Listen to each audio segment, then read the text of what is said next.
Most people think the biggest threat to their home is a storm, a flood, maybe a broken pipe behind a wall somewhere. But here's the truth. 80% of all residential water damage claims come from one single plumbing mistake that's probably happening in your house right now. And the scary part? It's completely preventable. Today, I'm going to walk you through exactly how to find this problem, fix it yourself, and make sure it never catches you off guard. And if you stick around to the end, I'll show you a $5 device that can literally save you tens of thousands of dollars in damage. Let's get into it. So what are we actually talking about here? Supply lines. Those flexible hoses that connect your water supply to every toilet, every sink, your washing machine, your dishwasher, your water heater, even your refrigerator ice maker. They're the most overlooked components in your entire plumbing system, and when one of them fails, it doesn't just drip, it floods. The good news is that inspecting and replacing them is one of the easiest plumbing jobs you'll ever do. So let's break it down. First, let's make sure you understand what we're dealing with. Every fixture in your home that uses water has at least one supply line running to it. Your toilets have one. Your faucets usually have two. One for hot, one for cold. Your washing machine has two. Your dishwasher has one. Your water heater has two. And if you've got an ice maker in your fridge, that's another one. Most homes have somewhere between 12 and 20 supply lines total. And here's the thing most people don't realize. Every single one of them has a lifespan. Rubber hoses, like the ones that came with your washing machine, last about 5 years before they start to degrade from the inside out. Even braided stainless steel lines, which are much better, typically have a recommended replacement interval of 8 to 10 years. The problem is nobody replaces them. They get installed when the house is built or when a new appliance goes in, and then everyone forgets about them. Meanwhile, the rubber is getting brittle, the fittings are corroding, water pressure is constantly pushing against weakening walls, and one day you come home to 2 inches of water on your kitchen floor. Or worse, your entire finished basement is soaked. I've seen it happen more times than I can count in 35 years of plumbing, and it's heartbreaking every time because it was completely avoidable. All right, let's get to work. Before you touch anything, you need to shut off your water. Head to your main water shutoff valve. In most homes, you'll find it in the basement, the crawl space, or near the water heater. It's usually a gate valve with a round handle or a ball valve with a lever handle. Turn it all the way off.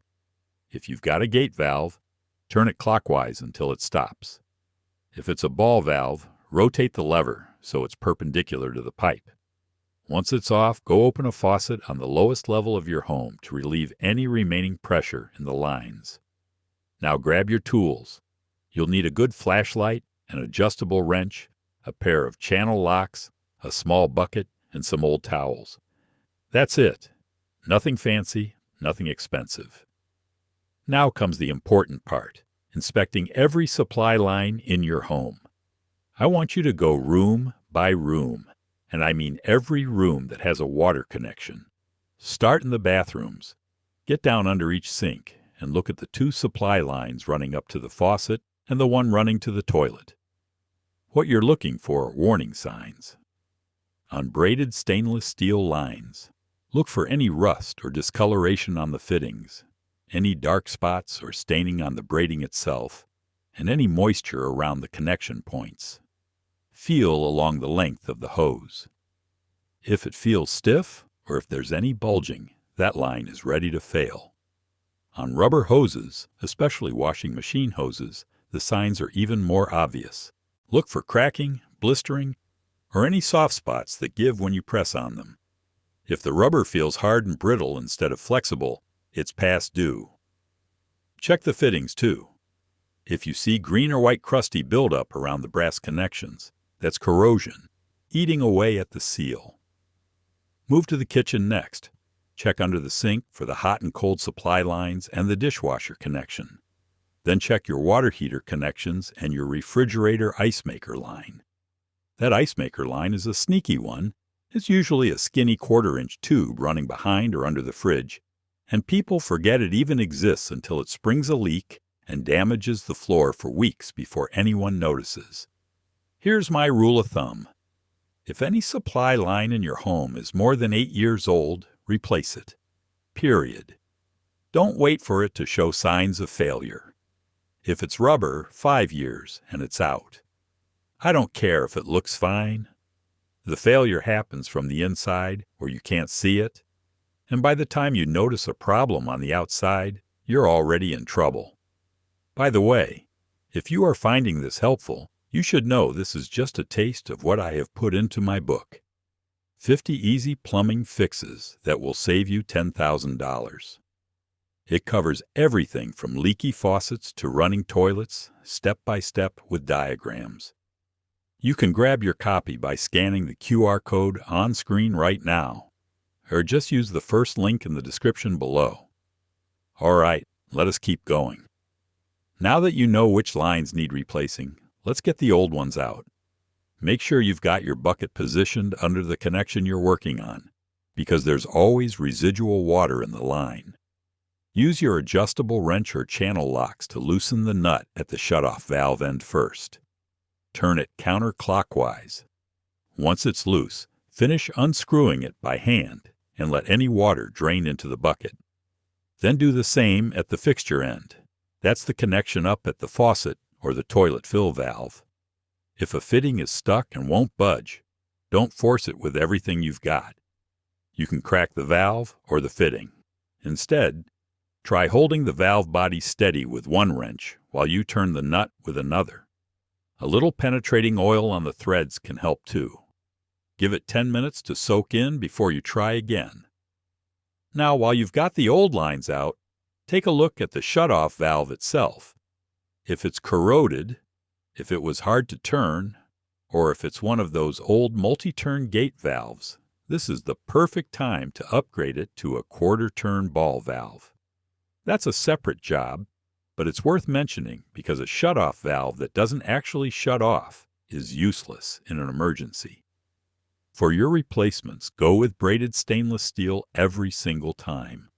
Forget rubber. Forget the cheap plastic lines. Braided stainless is stronger, lasts longer, and resists bursting under pressure. For toilets and faucets, you'll typically need 3/8 inch compression by 1/2 inch 5P connections. Measure your old line before you go to the store, or better yet, bring it with you. Length matters. You want enough slack that the line isn't stretched tight or kinked, but not so much that it's looping all over the place. I usually aim for about 2 to 3 inches of slack in the line once it's connected. For washing machines, get the 3/4 inch hose connections and seriously consider the burst-proof style that has an auto shutoff built right in. They cost a few dollars more, but they're worth every penny. All right, here's where most people make the mistake that causes all the problems in the first place. The installation. Hand thread every connection first. I cannot stress this enough. Start the nut by hand, turn it until it's snug, and make sure it's going on straight. If you feel resistance right away, stop. Back it off and try again. Cross-threading is one of the fastest ways to create a leak that won't quit no matter how tight you crank it. Once the nut is hand-tight, use your wrench to go another 1/4 turn. That's it. A 1/4 turn past hand-tight. I know the temptation is to really crank down on it, because tighter means no leaks, right? Wrong. Over-tightening is the #1 installation mistake, and it's the whole reason we're having this conversation. When you over-tighten a compression fitting, you can crack the nut, deform the ferrule, or damage the valve seat. It might feel solid today, but you've created a stress point that's going to fail 6 months or 2 years from now. And when it lets go completely. So 1/4 turn past, hand tight. Trust me on this one. One more thing on installation. Make sure the line isn't kinked or twisted. It should have a gentle curve from the shutoff valve up to the fixture. If it's making a sharp bend, you've got the wrong length. Don't force it to work. With everything connected, it's time to turn the water back on and test. Go back to your main shutoff and open it slowly. I mean slowly, a quarter turn at a time. Let the system pressurize gradually. If you just crank it open, you'll send a pressure surge through every connection you just made, and that's asking for trouble.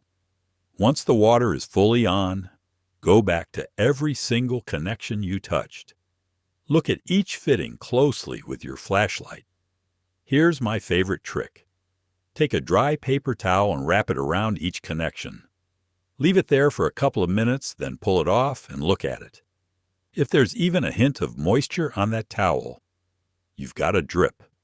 It's way more reliable than just eyeballing it. If you find a small drip, don't panic.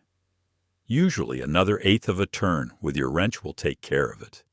Tighten just a tiny bit, dry the area off, and check again in 5 minutes. If it's still dripping after that, back the connection off completely, inspect the threads and the ferrule for damage, and reconnect. Let's go over some other issues you might run into.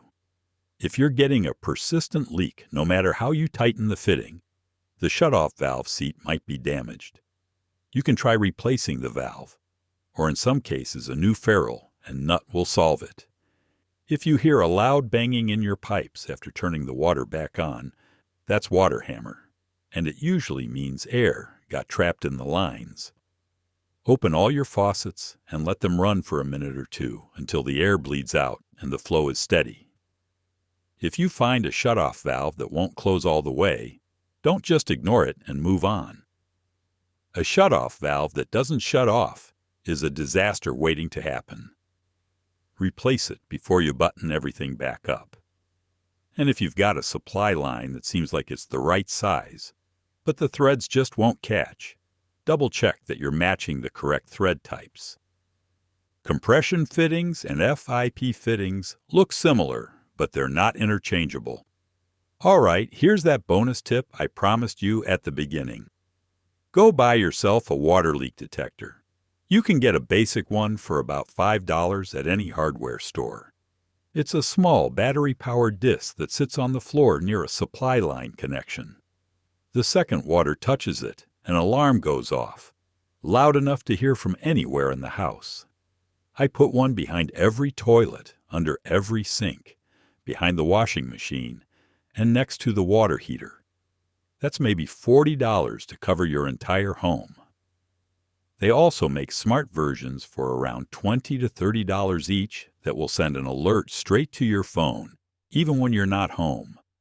When you think about the fact that the average water damage insurance claim is over $11,000, and that's if you catch it early, spending a few bucks on leak detectors is the best investment you'll ever make. And set yourself a reminder.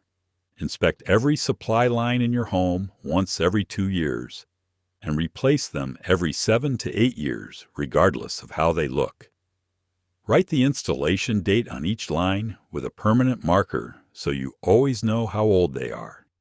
That one habit alone puts you ahead of 99% of homeowners. All right, that wraps it up. If this was useful, you will love the full book. 50 step-by-step plumbing fixes with diagrams, all in one guide. Link is below. Hit subscribe so you do not miss the next video. Thanks for watching.